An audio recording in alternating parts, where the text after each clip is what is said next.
It is Friday, so you know what that means. We have another Bills basement to show off. Hope Winter shows us a Bills basement from a member of the Buffalo Sports Hall of Fame that feels more like a museum.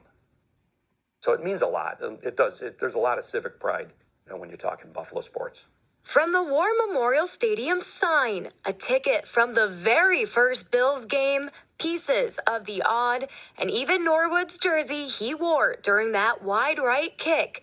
If you're looking for an artifact of Buffalo sports, John Boutte might already have it on display. I've always saved everything. If I went to a game, I saved the ticket stub or the program.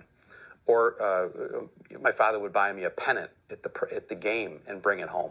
So I would always save all those things. I was never a person that would throw them out. So that's kind of how I got into it. His love of finding these treasures started when he collected baseball cards as a kid.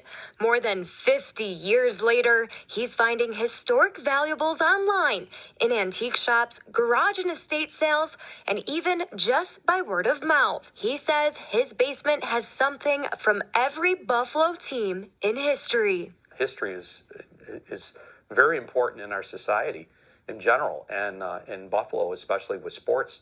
It's so important to us that we shouldn't forget the past. And I would love to have a Buffalo Sports Museum dedicated to just the history of Buffalo sports, and I've tried to do that here. When you walk through John's museum located here in his basement, everywhere you look, you see a piece of Buffalo sports history.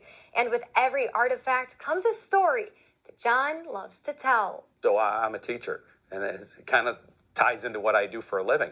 I think it's important to teach people of today the past and where it came from. He believes for a city that's known for their love of sports, Buffalo's in need for a public Buffalo Sports History Museum for everyone to come out and learn. And I think most Bills fans don't realize some of the stories we've told about the different colors, about their first game, where they came from, the American Football League. So I think it's important that gets passed on to new generations. But for now, if you're interested in learning more about his collection and Buffalo sports history piece by piece, you might find his book, Buffalo's Got the Spirit, Collecting Buffalo Sports History, in a local library. In Grand Island, Hope Winter, News 4.